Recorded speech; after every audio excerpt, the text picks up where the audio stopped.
Tollywood screen presenting নিকি।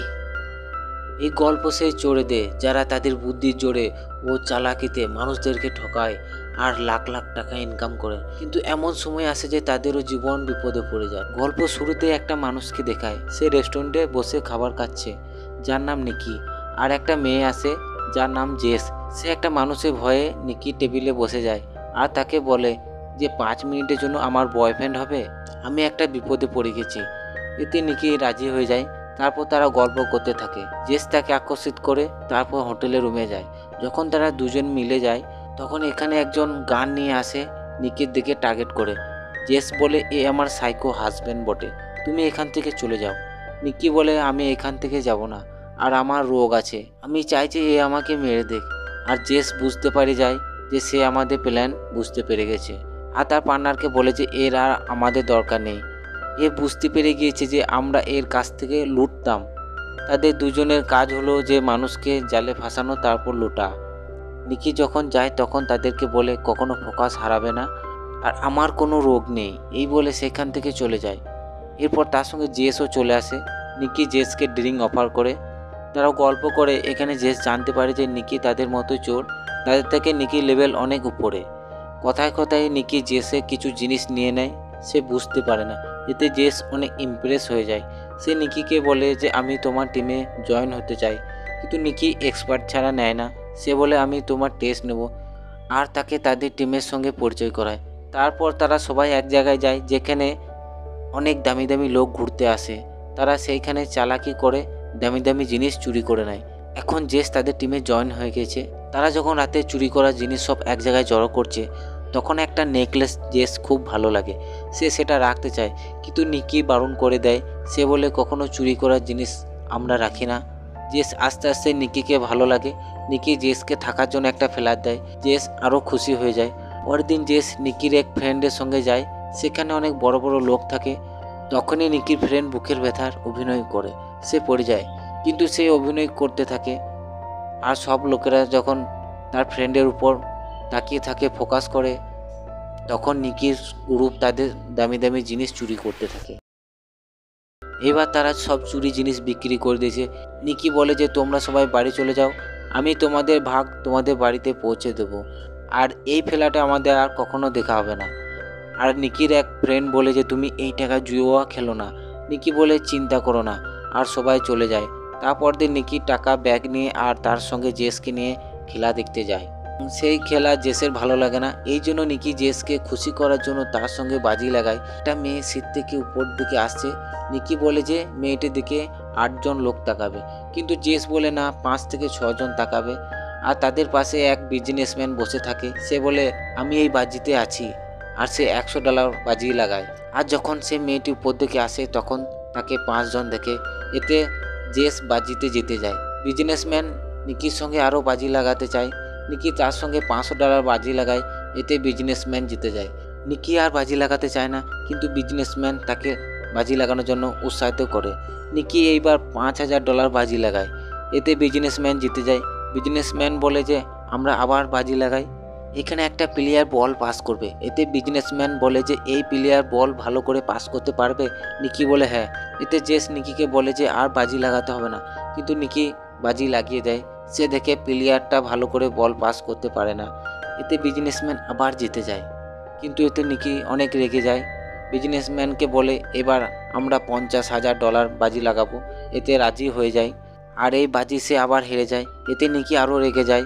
এতে সে $1,00,000 বাজি লাগাতে বলে। জেস তাকে সেখান থেকে চলে যেতে বলে, কিন্তু সে এখন শট লাগিয়ে দেয়। বিজনেসম্যান বলে যে তোমার কাছে এত টাকা আছে। সে $1,00,000 টেবিলে নামিয়ে দেয়, যেখানে বিজনেসম্যান তাসের কার্ড থেকে 5 নম্বর কার্ড বের করে। আর নিকিকে যদি জিততে হয় তাহলে 5 নম্বর থেকে বেশি কার্ড তুলতে হবে। নিকি অনেক বিশ্বাস করে নিয়েছে যে এই বাজি সে জিতবে, কারণ 5 নম্বর অনেক কম নম্বর। আর যখন সে তাসের কার্ডের পাতা তুলে তখন দেখে যে নাম্বার 3 উঠেছে, আর সে আরেকবার বাজি হেরে যায়। এতে জেস অনেক চিন্তায় পড়ে যায়, কারণ এই টাকা নিকি একা ছিল না, এই টাকা তাদের গ্রুপে সবার ছিল, যাদের বাড়িতে নিকি টাকা পৌঁছে দেওয়ার কথা আছে। এইবার নিকি সেখান থেকে চলে যেতে চায়, কিন্তু সেই বিজনেসম্যান তাকে সে আবার উৎসাহিত করে বলে যে বাস তোমার কাছে এই টাকা আর নেই, আর একটা বাজি হোক। এতে নিকি আরো রেগে যায়। সে বলে বাজি এবার 20 লাখ ডলারে হবে। এতে বিজনেসম্যান রাজি হয়ে যায়। নিকি বলে তুমি নিচে গ্রাউন্ডে প্লেয়ারের নাম্বার দূরবীন দিয়ে দেখে বলবে, আর আমি সেই নাম্বার বলে দেবো। আর এই নাম্বার যদি আমি বলে দিই তাহলে আমি এই বাজি জিতে যাব, আর যদি না বলতে পারি তাহলে এই বাজি তুমি জিতে যাবে। এতে বিজনেসম্যান তার উপর খুব শখ করে। নিকি বলে নাম্বার আমি বলবো না, জেস বলবে, কারণ এটা অসম্ভব। এত প্লেয়ারের মধ্যে কি করে সে সঠিক নাম্বারটা বলবে। নিকি জেসকে বুঝিয়ে বলে যে নাম্বারটা তোমার চেনা জানা লাগবে সেটাই বলবে। আর এইবার প্রথমে বিজনেসম্যান নাম্বার দেখে, তারপর দূরবীন জেসকে দেয়। সে যখন নাম্বার দেখে আর দেখে যে প্লেয়ারের মধ্যে নিকির দোস্ত রয়েছে, সে 55 নম্বর জার্সি পরে আছে। আর নিকি বলেছিল যে নাম্বারটা তোমার চেনা জানা লাগবে সেই নাম্বারটাই বলবে। জেস 55 নম্বর বলে, এই নাম্বারটা সঠিক হয়ে যায়। বিজনেসম্যান 55 নাম্বার দেখেছিল, এতে বাজি তারা জিতে যায়। সে সব টাকা ফেরত পায়, আরও 1 লাখ ডলার জিতে যায়। এরা সব টাকা নিয়ে বাইরে চলে আসে, গাড়ি নিয়ে চলে যায়। আর নিকি জেসকে বলেছে এটা একটা প্ল্যানিং করা ছিল, বিজনেসম্যান বাজি খেলা নেশা আছে, এই জন্য আমি জেনে বুঝে বাজি হারছিলাম। যখন বিজনেসম্যান ম্যাচ দেখতে আসে তখন তার গাড়িতে 55 নাম্বার জোরে জোরে বলা করাচ্ছিলাম। যখন সে গেট দিয়ে ঢুকে তখনও সেখানে 55 নাম্বার ছিল। আমরা ওর মাথার মধ্যে 55 নাম্বার সেট করছিলাম, আর এটা সফল হয়, আর এই জন্য বাজি জিতে যায়। জেস নিকির উপর আরও ইমপ্রেস হয়ে যায়, কিন্তু এখানে নিকি জেসকে 80,000 ডলার দেয়, বলে যে আজ থেকে আমাদের রাস্তা আলাদা, আমার টিম ভেঙে গেছে। এতে জেস খুব দুঃখ করে, সে নিকিকে ভালোবেসে ফেলেছে, কিন্তু নিকির মনে জেসের জন্য কোনো ফিলিংস নেই। 3 বছর পর নিকিকে দেখায়, সে এখানে মোটর গাড়ি মালিকের সঙ্গে দেখা করে, যার নাম গিরিক। গিরিক বলে আমি এমন একটা ফিউল বানিয়েছি যে গাড়ির মধ্যে ভুলেই গাড়ির স্পিড বেড়ে যায়। এই ফিউল আরও কোম্পানির মালিকরা কিনতে চায়, আর তোমাকে এই ফিউল বেশি দামে বিক্রি করতে হবে। এবং তারা একটা দুজন মিলে প্ল্যানিং করে। এরপর গিরিক নিকিকে তার কোম্পানি ম্যানেজার হিসেবে রাখে, আর একটা পার্টিতে যায় যেখানে সব মোটর কোম্পানির মালিকরা আসে। সেখানে তাদের প্ল্যানিং হিসেবে তাদের দুজনের মধ্যে ঝগড়া হবে। পার্টিতে সে যায়, সে জেসকে দেখতে পায়। জেস এখন গিরিকের গার্লফ্রেন্ড। জেস নিকির কাছে আসে, সে বলে যে গিরিক আমার ব্যাপারে পুরনো কথা কিছুই জানে না, তুমি যেন তাকে কিছু বলো না।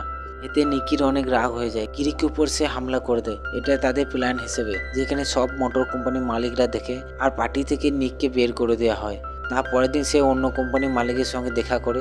সে বলে আমি এই ফিউল ফর্মুলা দিতে পারি, যার জন্য আমাকে 20 লাখ ডলার দিতে হবে।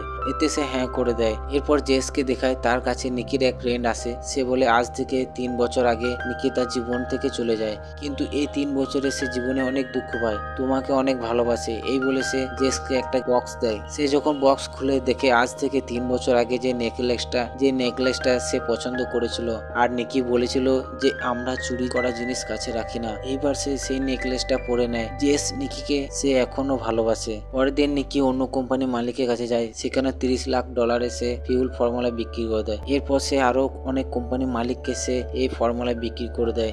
এতে তার ভালো টাকা ইনকাম করে নেয়। গিরিকের কাছে নিকি $1 মিলিয়ন পেত, এতে তার কোনো ইন্টারেস্ট নেই, এর থেকে সে বেশি টাকা ইনকাম করে নেয়। এরপর নিকি আর জেস তারা সব টাকা নিয়ে পালানো প্ল্যান করে। এবার তারা যখন পালিয়ে যায় তখন গিরিকের লোক এসে তাদেরকে ধরে নেয়। গিরিক নিকিকে বলে যে তুমি এটা ঠিক করলে না। নিকি গিরিক কোম্পানি ফিউল ফর্মুলা চুরি করে নেয় আর সবাইকে বিক্রি করে দেয়। গিরিক নিকিকে বলে যে তুমি এটা কি করে করলে। নিকি বলে যে জেসের গলায় যে নেকলেস পরে আছে তার মধ্যে মাইক্রোচিপ লাগানো আছে, সেখান থেকে আমি তোমার ফর্মুলা পেয়ে যাই। এতে জেস কিছুই জানে না। জেস এখানে অ্যাকসেপ্ট করে নেয় যে সে গিরিকের হাতে দামি ঘড়ি চুরি করতে এসেছে, সে গিরিককে ভালোবাসে না, আর এটা গিরিক আগে থেকে জানতো। গিরিকের কাছে যে $40 মিলিয়ন ফর্মুলা ছিল সেটা বরবাদ হয়ে যায়। এখন এই ফর্মুলা সবারই কাছে, আর এর ভ্যালু শেষ হয়ে গেছে, আর এখানে অনেক টেনশন বেড়ে যায়।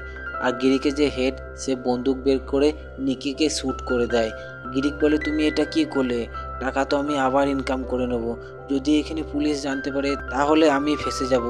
সে তার হেডকে চাকরি থেকে বের করে দেয়, আর সে সেখান থেকে চলে যায়। তাদের চলে যাওয়ার পর জানতে পারে যে হেড নিকিকে গুলি করেছে সে আসলে নিকির পিতা।